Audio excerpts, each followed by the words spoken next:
इस वक्त आईसीसी और बीसीसीआई पर बहुत बड़े क्वेश्चन मार्क्स लगाए जा रहे हैं। हुआ यूं कि आईसीसी चैंपियन ट्रॉफी 2025 में साउथ अफ्रीका के सेमीफाइनल में आउट होने के बाद डेविड मिलर, जो कि मिडल ऑर्डर बैट्समैन हैं, और उनके साथ जो फार्मर फास्ट बॉलर थे साउथ अफ्रीका के डेल स्टेन ने, उन्होंने बहुत बड़े क्वेश्चन मार्क्स लगाए हैं खसूसन बीसीसीआई पर और आईसीसी पर। हुआ यूं कि जब लास्ट ग्रुप स्टेज मैच हो रहा था इंडिया वर्सेस न्यूजीलैंड का, और उसके बाद ये तय होना था कि सेमीफाइनल के अंदर कौन सी टीम जाएगी, इधर वो साउथ अफ्रीका होगी और ऑस्ट्रेलिया होगी, इन दोनों में से कौन जाएगा। और वहाँ ग्रुप बी में ये डिसाइड हो चुका था कि साउथ अफ्रीका और जो ऑस्ट्रेलिया हैं वो ऑलरेडी सेमीफाइनल के लिए क्वालिफाई कर चुकी हैं। तो दोनों टीमों को ट्रैवल करना पड़ा दुबई के लिए, यूएई के लिए, और वहाँ इस बात का इंतज़ार करना पड़ा कि कौन सी टीम जो है वो साउथ अफ्रीका के ख़िलाफ़ या ऑस्ट्रेलिया के ख़िलाफ़ जो है सेमीफाइनल में खेलने वाली है। तो जब दोनों टीमें ने वहाँ पर ट्रैवल किया और इस तरह जो है इंडिया ने न्यूजीलैंड को शिकस्त दी, तो उसके बाद जो है साउथ अफ्रीका को दोबारा वापस ट्रैवल करना पड़ा लाहौर की तरफ, क्योंकि उनका जो सेमीफाइनल था वो पाकिस्तान में वाला था। तो डेविड मिलर के ये तहफ़्फ़ुज़ात थे कि ये फ़्लाइट के बारे में नहीं है, यानी ये 1 घंटा और 30 मिनट या 40 मिनट के सफ़र की बात नहीं हो रही। आपको मुकम्मल प्रॉपर रेस्ट चाहिए होता है, रिकवरी के लिए टाइम चाहिए होता है। हम पहले दिन शाम के 6 बजे वहाँ पर पहुँचे और सुबह ही 7:30 पर हमें वहाँ पर से दोबारा निकलना पड़ा और लाहौर ट्रैवल करना पड़ा। और उसके बाद आपको जब आप आईसीसी के इस किस्म के इवेंट ऑर्गेनाइज़ करते हैं जहाँ पर न्यूट्रल वेन्यू को डिसाइड किया जाता है, वहाँ पर प्लेयर की फ़िटनेस पर और उनकी परफॉर्मेंस पर खातिर खा जो है वो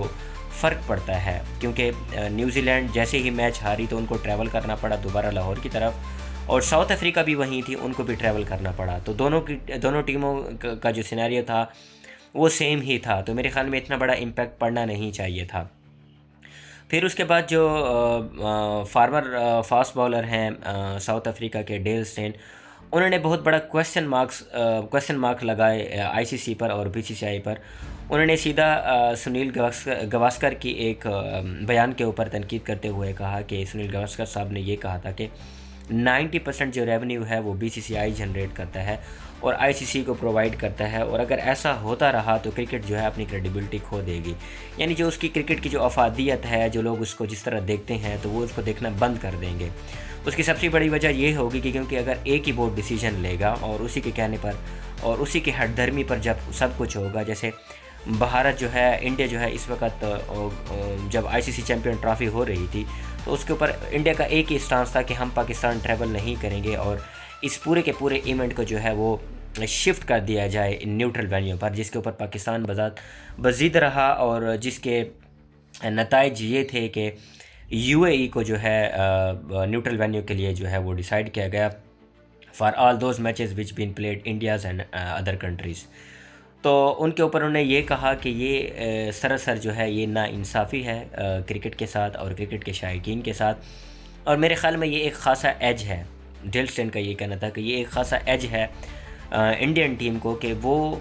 हर नई आने वाली टीम के ख़िलाफ़ एक ही वेन्यू पर और एक ही स्टेडियम के अंदर जो है वो खेलेंगे, जिनमें उनको अच्छी तरह पता है कि पिच की कंडीशन क्या है, पिच रिएक्ट किस तरह करती है, रिवर्स स्विंग होगी नहीं होगी, बैटिंग अच्छी की जाए होगी या बॉलिंग अच्छी होगी, तो तमाम तर कंडीशन जो है उनको पता होगा। दूसरी तरफ जो बीसीसीआई के हेड कोच हैं, जब उनसे यही क्वेश्चन किया गया कि क्या आपको फेवर है इस चीज़ की, या क्या यूएई के अंदर रहना, एक न्यूट्रल वेन्यू के अंदर रहना, क्या आपको इस चीज़ की फेवर लगती है, तो उन्होंने इस चीज़ की तरदीद की। उन्होंने कहा कि नहीं, बिल्कुल ऐसा नहीं है। इवन अगर हम पाकिस्तान के अंदर होते तो हमारा सेम यही प्लान होता और हम इसी टीम के माइंडसेट के साथ जाते। और सेम क्वेश्चन जब उनके फास्ट बॉलर यानी इंडियन टीम के फास्ट बॉलर मोहम्मद शमी से किया गया, तो उन्होंने इस बात के ऊपर रज़ामंदी ज़ाहिर की और कहा कि जी बिल्कुल हमें इस चीज़ का जो है वो एडवांटेज हासिल है, हमें पता होता है कि पिच कैसे रिएक्ट करने वाली है, कब रिवर्स होगा कब रिवर्स नहीं होगा। तो ये तज़ाद हैं और आहिस्ता आहिस्ता जो न्यूट्रल वेन्यूज़ की बातें होती हैं और बीसीसीआई के ऊपर जो है बहुत क्वेश्चन रेज़ हो रहे हैं। और आपको मैं ये भी बताता चलूँ कि इस वक्त जो आईसीसी को लीड कर रही हैं वो जय शाह हैं। बेसिकली वो इंडिया से ही हैं, यानी वहीं से ही जो डिसीजन होते हैं बीसीसीआई से ही डिसीजन होते हैं, आल्दो आईसीसी का कोई लेना देना नहीं है, यानी जो बीसीसीआई कहेगा वहीं आईसीसी का ही होगा। मैं आपको ये भी बताता चलूँ कि आने वाले जो इवेंट्स होंगे आईसीसी के, उसमें जितने भी मैचेस होंगे इंडिया और पाकिस्तान के, وہ ڈیفینیٹلی باہر ہی شفٹ ہو جائیں گے. یعنی پاکستان کے ساتھ جس کا بھی میچ ہوگا وہ انڈیا میں نہیں کھیلا جائے گا, وہ باہر کسی نیوٹرل وینیو پر کھیلا جائے گا. تو یہ چیزیں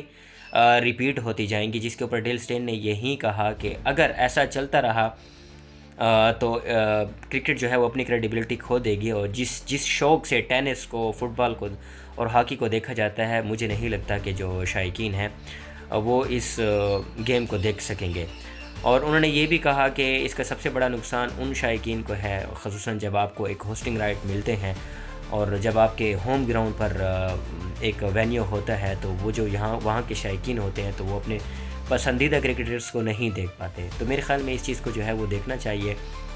اور یہ جو پولیٹیکل ڈیفرنسز ہیں ان سے ہٹ کر کرکٹ کے بارے میں سوچنا چاہیے